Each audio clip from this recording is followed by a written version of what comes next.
सावधान ओडिशा रे आपण मानक स्वागत। आज हूँ 15 जनवरी सोमवार। चलतु देखने देश विदेशर 15टी बड़ खबर। नंबर 1, 17 तारिख में सरकारी छुट्टी, बंद रहिबो सरकारी ऑफिस, स्कूल एवं कॉलेज। आसंता 17 तारिख में श्रीमंदिर परिक्रमा प्रकल्पर लोकार्पण उत्सव। यही दिन को सरकारी छुट्टी भाव घोषणा करछन्ते मुख्यमंत्री। यही दिन राज्यर समस्त सरकारी कार्यालय और स्कूल कॉलेज बंद रहिबो। पुणी शुभ गुरु गर्जन। आसंता 29 रु आंदोलन को ओह्लैबे प्राथमिक शिक्षक। सेपटे श्रीमंदिर परिक्रमा प्रकल्प लोकार्पण उत्सव पर भक्तिमय श्रीक्षेत्र। यज्ञ प्रतिष्ठार तृतीय दिन में अंकुर पूजन पर चली यज्ञ अधिवास। यज्ञ कुंड चतुर्पार्श्व मंडलाचार्यों द्वारा मंडल स्थापन कर। नंबर 2, पिलांको प्रति मासरे मोटा अंकर देउचंदी सरकार, जल्दी करंतु आवेदन।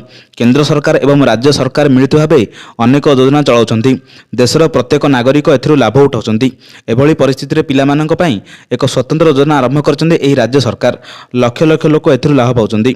पिलामाने पेंशन भली सुविधा पाउछंती। योगी सरकार पिलामानंक पई श्रमिक विद्या योजना आरंभ करछंती। एही योजना अधीन रे पुओ माने 1000 टंका एवं झियो माने 1200 टंका पाइबे। नंबर 3, सरकार यात्रीवाही बस स्कॉर्पियो और मुहांमुही धोखा होइछंती। 14 जन आहत होइछंती। आज मध्याह्न कोमना थाना मानिगुड़ा ग्राम निकटस्थ जातीय राजपथ 353 उपरे खरियाड़ रोड रु बलांगीर चलुवा सरकारी यात्रीवाही बस एक स्कॉर्पियो मुहांमुही धोखा हेबा फल उभय गाड़ीर 14 रु ऊर्ध्व व्यक्ति आहत होता बेले 10 जन गुरुतर को जिला चिकित्सालय चिकित्सित होउछंती। 4 जन बस यात्री सामान्य आहत होइथिबारु तरबड़ ठारे प्राथमिक चिकित्सा पर छाड़ी दी जाइछि। बस 4 जन और स्कॉर्पियो 6 जन गुरुतर आहत को जिला चिकित्सालय को एम्बुलेंस जोगे अणा जाइथिला। नंबर 4, मागणा राशन पई एबे ही करंतु आवेदन। गरीब सीमारेखा तले थिबा व्यक्ति विशेषक जीवन धारण मान सुधुरिबा पई लाभदायक राशन कार्ड। एही कार्ड माध्यम मागणा राशन छड़ा अन्य सेवार लाभ मध्य उठाई पारिबे राशन कार्डधारी। प्रधानमंत्री गरीब कल्याण अन्न योजना माध्यम लोकंको सहायता मिलुछि। देश में कौन गरीबों पेट जेपरी खाली रहिबो नहीं ताहाको ध्यान रखी एही योजना कार्यकारी कराइछि। नंबर 5, आसंता 17 रु राज्य में वर्षा संभावना। राज्य में बदलियो पाग। आसंता 17 तारिख वर्षा संभावना रही। उत्तर ओडिशा समेत अभ्यंतरीण ओडिशा रे किसी जिले में हालुकारू मध्यम धरण वर्षा हे बोली पूर्वानुमान करछि आंचलिक पाणीपाग केन्द्र।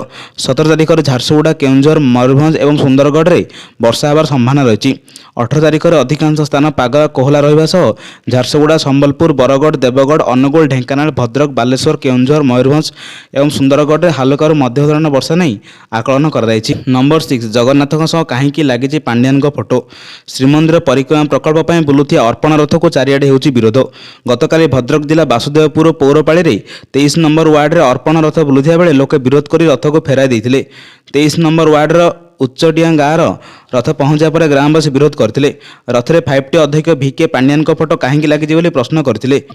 सेपटे कटक जिला बड़म्बार कंकड़ाजड़ गाँव में भी अर्पण रथ को विरोध। स्थानीय सरपंच और ग्रामवासी एकाठी हो जगन्नाथ पाखे लगी मुख्यमंत्री और पांड्यान फोटो को विरोध करते। नंबर 7, पुणी शुभ गुरु गर्जन। आसंता 29 रु आंदोलन को ओह्लैबे प्राथमिक शिक्षक। पुणी राजरास्तार शुभ गुरु गर्जन।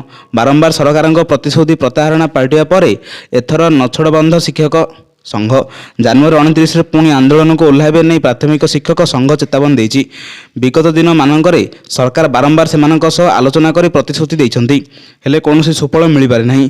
एपरिक मुख्य शासन सचिव लिखित प्रतिश्रुति देवा पर सेमानक दायी पूर्ण हो पारे नहीं। सीएएम देइथिबा प्रतिश्रुति मध्य फेल मारिछि।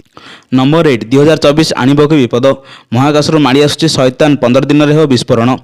हेला बड़ खुलासा, पृथ्वी को माड़ी आसुछि विपद। जीवजंतु होइजिबे गायब। 1812 मसीह 12P नामक एक धूमकेतु संधान मिलिथिला। यार संधान करथिले वैज्ञानिक जीन लुइस पॉन्स और विलियम रॉबर्ट ब्रूस। सेठारंग ठारू एही धूमकेतु उपर नजर रखाଯାଇଛି।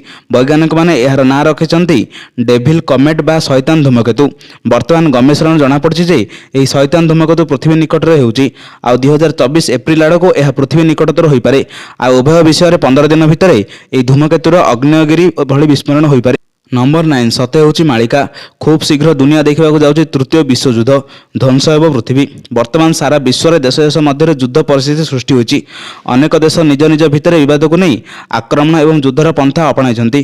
प्रथम 2022 में रूस यूक्रेन युद्ध आरंभ होता बेले 2023 मसीह इस्राएल हमास युद्ध भयंकर रूप नहीं। तेज 2024 नववर्ष आरंभ होगा मात्रे हृति संकट देखाई। तेणु यही सब कारण आगामी दिन में तृतीय विश्वयुद्ध एक बड़ कारण हो पारे पूर्वानुमान कर मालिका लेखाथिबा घटना सत हेबा भयंकर आहुरी द्विगुण हो जाइछि।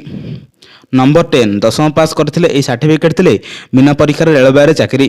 भारतीय रेलवे सरकार चाकरी खोजुवा जो मानक एक बड़ खुशी खबर। रेल नियुक्ति सेल उत्तर पश्चिम रेलवे जयपुर आम्प्रेटिस पदवी नियुक्ति नहीं विज्ञप्ति प्रकाश करिछि।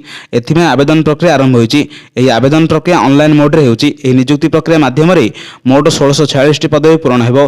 योग्य और इच्छुक प्रार्थी माने रेलवे ऑफिशियल वेबसाइट को जाई आवेदन करि परिबे। जो माने यार ऑफिशियल विज्ञप्ति देखिବାକୁ चाहंती से माने एही लिंक रे क्लिक कर देखि परिबे। नंबर 11 आसंता काल ठार राजधानी रे खोलियो समस्त स्कूल किंतु बदलिबो नियम। वर्तमान शीत ऋतु चलथिया बेले एभଳି स्थिति देशर अनेक स्थान रे एबे प्रबल ठंडा अनुभूत होउची। तेणु एही असह्य ठंडा को दृष्टि रखी विभिन्न राज्य सरकार स्कूल बंद करिवार निष्पत्ति नेइथिले। एही क्रम रे देशर राजधानी दिल्ली रे समस्त स्कूल मध्ये बंद रहितिला। जनवरी 12 तारिख पर्यंत दिल्ली नर्सरी ठारू पंचम श्रेणी पर्यंत समस्त सरकारी और बेसरकारी स्कूल बंद रहिथिबो बोली घोषणा कराइथिला। तेणु आसंता काल ठारू दिल्ली रे समस्त स्कूल पुणी थरे खोलिबाकू जाउची। मात्र स्कूल खोलिबाकू नै किछि नियम रे परिवर्तन कराइछि। अर्थात स्कूल खोलिबा और बंद हेबा समय रे सामान्य परिवर्तन अना जाइछि। नंबर 12 समुद्र सैटेलाइट लॉन्च करी विश्व को चमकाइला चीन। नासा भी चकित। समुद्र सैटेलाइट लॉन्च करी सारा विश्व को चमकाइला चीन। पानी जहाज महाकाश को उपग्रह उठाइला बेजिंग।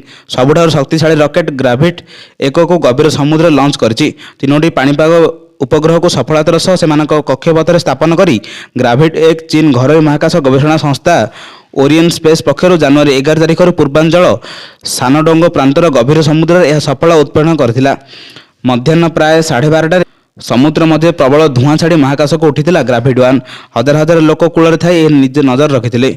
नंबर 13 बीएसकेवाई नवीन कार्ड पाई एएसओपी नियमित सरकारी चाकरिया होई नथिले करि परिबे आवेदन। सरकार चाकरी नियमित होइथिया कर्मचारी माने बिजु स्वास्थ्य कल्याण योजना नवीन कार्ड पाई आवेदन करि परिबे। एही कार्ड पाई आ मात्र 3 दिन बाकी थिया बेले राज्य स्वास्थ्य विभाग पक्षर नवीन कार्डर पंजीकरण और जांच निमंते ओएसओपी जारी होइछि। ग्रामांचल परिवार गुड़िक चिन्हट निमंते राज्य आईडी विभाग पक्षर एक सॉफ्टवेयर विकसित प्रत्येक आवेदनकारी आवेदन उपर 2टी पर्यायर वेरिफिकेशन कराजिबो। आ जांच पर ठीक थिबा योग्य आवेदनकारी को ही बीएसकेवाई नवीन कार्ड सुविधा मिलिबो। नंबर 14 पेट्रोल और डीजेल नुआ दर जारी। भर्ती करने पूर्व नजर पकांतु। देश में पेट्रोल और डीजेल नुआ मूल्य जारी कर रही। प्रमुख सहर गुड़िकर पेट्रोल और डीजेल मूल्य परिवर्तन होइछि। किछि सहर दाम अपरिवर्तित रही। भुवनेश्वर पेट्रोल लिटर प्रति 103 टंका 19 पैसा रही बेले डीजेल मूल्य रही 94 टंका 66 पैसा। जनवरी 13 अर्थात शनिवार भुवनेश्वर पेट्रोल और डीजेल दर लिटर प्रति 103 टंका 18 पैसा थिया बेले डीजेल मूल्य 94 टंका 75 पैसा थिला। नंबर 15 कोविड समय 40,000 कोटी दुर्नीति होता अभियोग आनिला बीजेपी। तृणमूलक स्तर आंदोलन करने को चेतावनी देले दल। पुणी फेरिला कोविड प्रसंग। कोविड समय राज्यर 40,000 कोटी टंकार दुर्नीति होता अभियोग करिछि बीजेपी। सांबादिक सम्मेलन करी एही अभियोग आनिचंती राज्य बीजेपी मुखपात्र मनोज महापात्र। सरकार लोकाल फंड ऑडिट रु एही तथ्य सामना को आछि। जो समय राज्य में कोरोना विरोध में लड़ाई करथिला हेतेबेले राज्य सरकार लूट करथिया अभियोग आनिचंती मनोज महापात्र। पंचायत जिला परिषद पौरचल रे खर्च होइतिबा 40,000 कोटी टंकारु यूज नाही। दुर्नीति और अनियमितता जोगु सब ब्लॉक 400 कोटी अधिक फाइन होइछि। एभल लेटेस्ट देश विदेश खबर पाइबापी आम चैनल से जोड़ी रुहतु। यदि चैनल नुआ थे तेज चैनल को सब्सक्राइब कर पाखर बेल आइकन दबाई ऑल नोटिफिकेशन को ऑन करूँ जहाँद्वारा देश विदेश खबर आपण मान पाखे सर्वप्रथम पहुँचार। ब्यूरो रिपोर्ट सावधान ओडिशा।